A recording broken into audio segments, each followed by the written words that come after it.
오늘도 하나님의 말씀 시편 103편 오늘은 8절부터 17절까지 있는 말씀을 교독하겠습니다.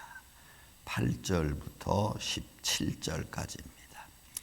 여호와는 긍휼이 많으시고 은혜로우시며 노하기를 더디하시고 인자하심이 풍부하시도다.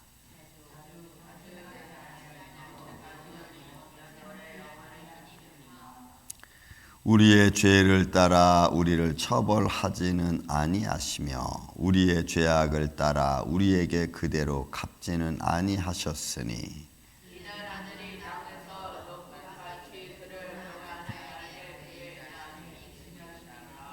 동이 서에서 먼 것 같이 우리의 죄가를 우리에게서 멀리 옮기셨으며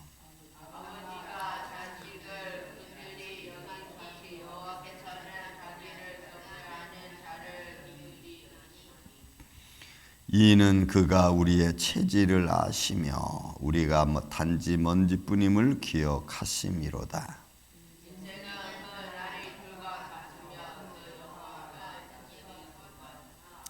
그것은 바람이 지나가면 없어지나니 그의 있던 자리도 다시 알지 못하거니와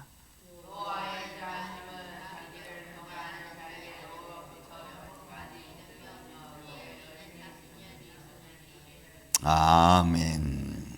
자, 오늘 말씀은 8절부터 17절까지는 긍휼을 베푸시는 하나님에 대하여 우리에게 말씀으로 들려주고 있습니다. 하나님이 우리에게 긍휼을 왜 베푸시는가, 이런 말씀이죠. 그런 모습에서 한 두 가지 정도 보겠습니다. 여러분 보세요. 8절에도 긍휼이라는 이야기가 나오고 13절에도 긍휼이 여김, 긍휼이 여기시나니라고 하는 이 라훔이라고 하는 이 말씀은 동정심입니다. 그러니까 상대방에 대한 마음을 가져주는 거죠. 근데 거기에는 그 긍휼하심 속에는 깊은 사랑이 깃들여져 있는 마음을 이야기합니다. 그러니까 하나님 우리를 긍휼히 여기신다고 할 때 긍휼히 여기시면 나를 깊이 사랑하는 마음을 가지고 나를 불쌍히 여겨주는 그런 모습을 표현하는 거예요. 거기에는 두 가지가 있습니다. 오늘 그래서 8절부터 시작해서 13절까지 12절까지 나오는 긍휼하심이 있어요. 그 긍휼하심 우리에게 왜 베풀어 주시는가라는 거죠. 그러면 이제 9절, 10절, 11절에 나오는 말씀이 있어요. 왜냐하면 보세요. 자주 경책하지 아니하시며 노를 영원히 품지 아니시로다. 왜? 우리의 죄를 따라 우리를 처벌하지 않는 거예요. 우리의 죄를 따라 우리를 처벌하시면 우리는 죽어 마땅한 죄인뿐만이 아니고 응부에 내려가서 고통당해도 시원찮은 이런 우리들의 죄의 모습이죠. 죄가의 모습이에요. 그러니까 우리의 연약함을 아시니까 하나님이 우리를 긍휼히 여겨주시는 거예요. 불쌍히 여겨주시는 거예요. 그러니까 하나님의 불쌍히 여기시고 노를 더디 내시는 이유 중에 하나는 바로 그대로 너희가 화낸 그대로. 우리는 가끔 그러죠. 아유, 저 화나면 그때 막 분노가 일어나고 화가 나잖아요. 근데 그런 모습에서 기다려주는 거예요. 왜? 그대로 하나님이 그때마다 심판하면 우리는 한순간도 견딜 수 없어요. 우리의 생각은 조속으로 바뀌고 또 우리의 말도 조속으로 바뀌고 우리 행동도 조속으로 바뀌다 보면 그때마다 하나님의 심판을 우리가 견뎌낼 수가 없는 겁니다. 그를 가리켜 하나님의 기다리심, 나를 향하여 기다려주시는 하나님의 마음, 이것도 나를 향한 하나님의 배려, 긍휼히 여기는 마음, 그것을 성경은 우리에게 긍휼히 여기시고 더디 갚으시는 하나님, 더디 화를 내시는 그 하나님을 표현하는 거죠. 그래서 노를 영원히 품지 않으세요. 우리의 죄를 따라 우리를 처벌하지 아니하실 뿐만이 아니고 우리의 죄악을 따라 우리에게 그대로 갚지도 않으시는. 여러분, 그래서 그런 순간이 한 번 있죠. 우리는 다 어떤 일이 있었냐면 광야에서 이스라엘 백성들이 그저 12족장이 가나안 땅을 탐지하고 돌아와서 그저 12사람 중에서 10명이 악평을 하잖아. 그 두 사람은 아니라고 하잖아. 그 악평하는 사람이 그 악평 때문에 전 백성들이 다 통곡을 합니다. 그 장막 앞에 문에서 하루 종일 통곡을 해요. 그러니까 그 상황, 하나님의 약속을 믿지 않고 하나님의 인도하심을 알지 못하고 하나님의 말씀하신 것을 거역하고 또 하나님이 하시는 말씀을 부정하게 만든 그 충동질한 10명의 지도자들이 그 자리에서 다 죽잖아요. 요거는 하나님이 바로 심판하는 거예요. 그 순간에 살아계신 하나님이 어떤 분이시라는 것을 백성들에게 그냥 보여주는 거예요. 그러니까 병든 자에게 하나님이 치료해 주시는 것도 있죠. 바로 치료해 주시죠. 하나님의 역사하심을 그들이 아는 거예요. 하나님의 긍휼히 계심이 또 그들을 향한 하나님의 인도하심이 어떤 것인가를 보여주는 거예요. 그렇지만 이 상황 속에 어떤 한 순간에 그런 모습이죠. 그러니까 하나님이 이거는 이렇게 하셔야겠다라고 하나님 편에 생각하신 거니까. 그런데 우리 편에서 매 사람들마다 문제를 일으키고 사건을 일으키고, 그래서 이런 광야 시대 때에 모세는 매일 재판하기 바빴잖아요. 그러니까 너무나 그걸 보고 힘드니까 그의 장인이 뭐라 그래요? 야, 너 당신이라도 안 된다. 그러니 100부장, 10부장, 50부장, 10부장을 세워서 그들이 먼저 심판하게 하고 정말 그들이 못하는 것은 너한테를 갖고 오게 하라 해서 제도를 가르쳐 주잖아요. 그러니까 매일매일 사람들은 그런 문제 구덩이에서 살아가고 있는, 그런 가운데 살아가고 있는 애들에게 하나님께서 그대로 심판하시고 그대로 갚으신다면 아마 그것은 하나도 한 사람도 살 사람이 없을 겁니다. 그래서 그들의 죄를 당장 심판하는 게 아니고 뒤로 쭉 물리시는 거죠. 그래서 이스라엘 백성들이 그런 죄를 범했을 때 하나님이 그들을 다 멸하려고 했지만 하나님이 하지 않았죠. 모세의 말을 듣고 그러면 말씀하시기를 때가 되면 그들은 심판을 받을 거라고 하는 그런 시간의 여유를 하나님 두는 것을 볼 수가 있습니다. 자, 그래서 여기서 우리 이 백성들에게 하나님께서 긍휼을 베풀어 주신다는 말은 바로 나를 기다려 주시는 거예요. 근데 그 기다림은 하나님을 바로 알 수 있도록 해주시는 하나님의 손길을 우리 볼 수가 있는 겁니다. 그 다음에 또 하나는 11절에 보니까 이는 하늘이 땅에서 높음 같이 그를 경외하는 자에게 그의 인자심이 크심이로다. 마치 하나님께서 이스라엘 백성들뿐만이 아니라 하나님의 사랑하는 자녀를 향한 하나님의 마음의 표시. 하늘이 땅에서 높으니까 하늘과 땅. 그 간격만큼, 그 순간만큼 우리에게 베푸시는 하나님 은혜도 끝이 없고 사실은 한이 없는 거죠. 우리가 땅은 우리가 걷고 다니니까 우리가 땅이라는 어떤 근거를 정할 수 있지만, 그죠? 시작과 끝을 알 수 있지만, 그러나 하늘은 우리는 시작과 끝을 알 수가 없어요. 하나님 우리에게 베푸시는 은혜의 모습이 그러한 것입니다. 그렇게 우리를 기다려주시고 우리의 죄를 따라 우리를 처벌하지 아니하시고 긍휼을 베풀어 주시는 하나님. 그리고는 멀리 옮기셨다 그랬어요. 12절에 동이서에서 먼 것 같이 우리의 죄가를 우리에게서 멀리 옮겼다는 말은 멀리 떨어졌다는 말보다는 제거하다는 말이 훨씬 더 옳습니다. 우리의 죄를 제거해 주시다. 여러분, 예수 그리스도의 십자가에 보일러 우리의 죄를 씻어주시고 속량하신 거죠. 우리를 죄와 사망의 법에서 해방하신 거죠.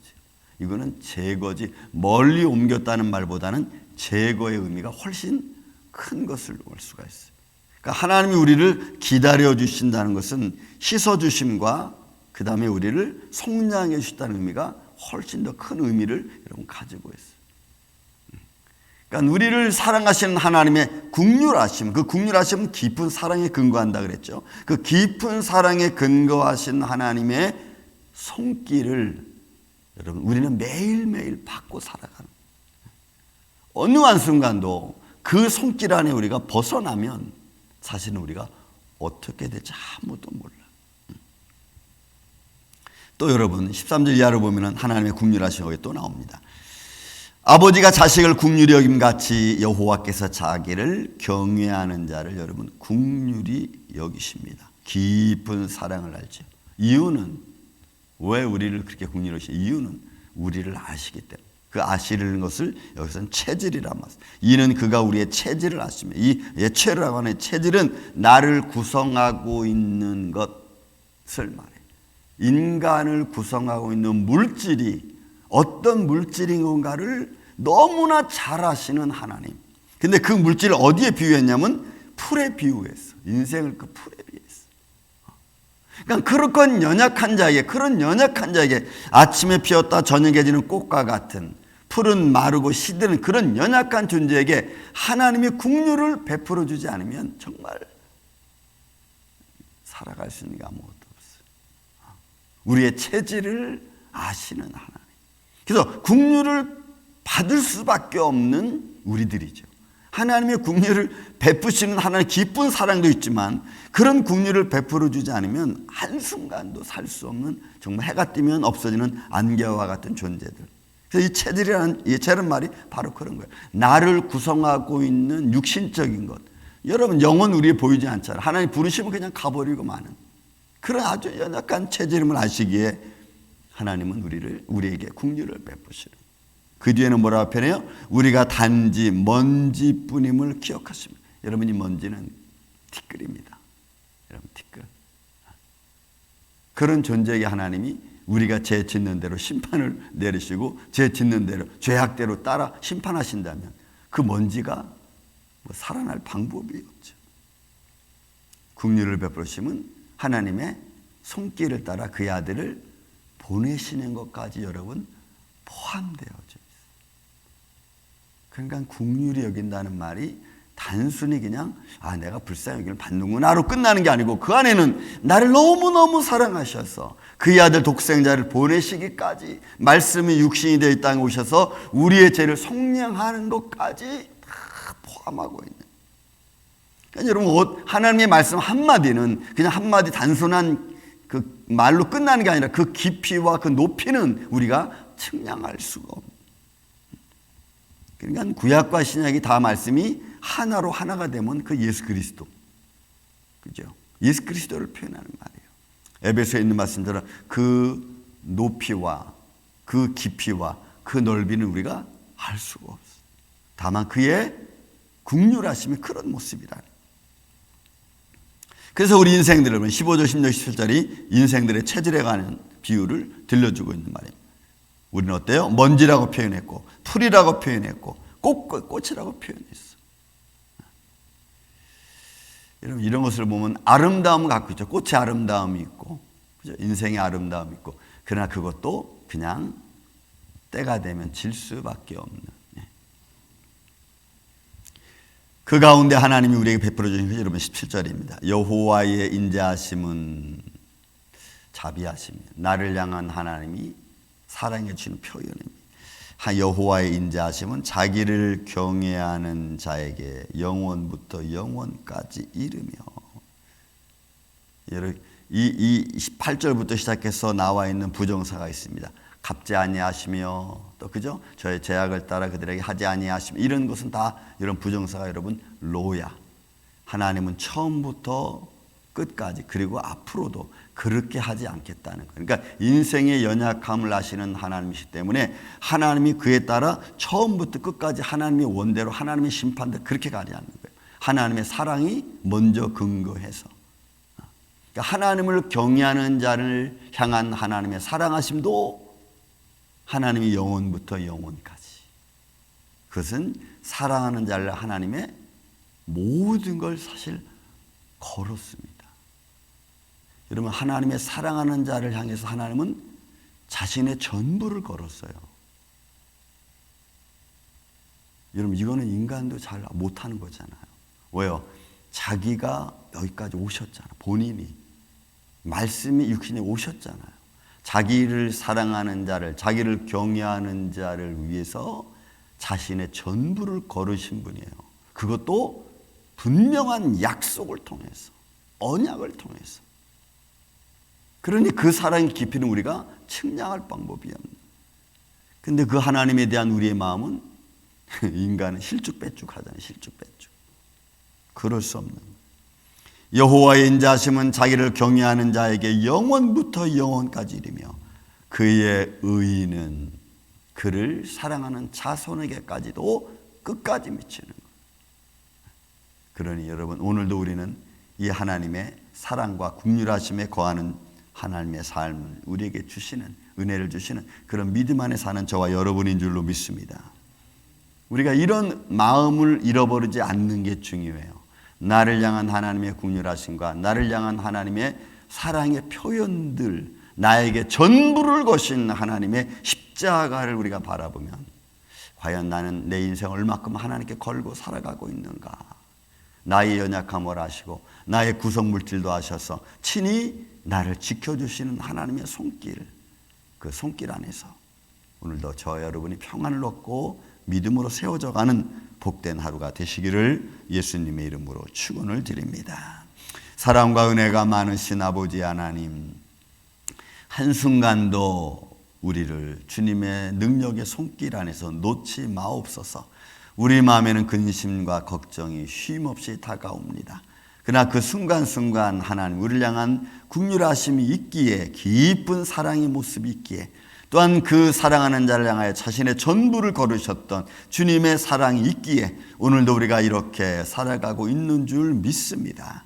주님의 이 사랑하심이 아름답게 우리의 삶에서 열매 맺게 하여 주시고, 또 주를 사랑하는 그런 믿음의 마음을 갖고 오늘도 우리 그리스도의 향기의 모습으로 살아갈 수 있도록 주님 역사하여 주시옵소서.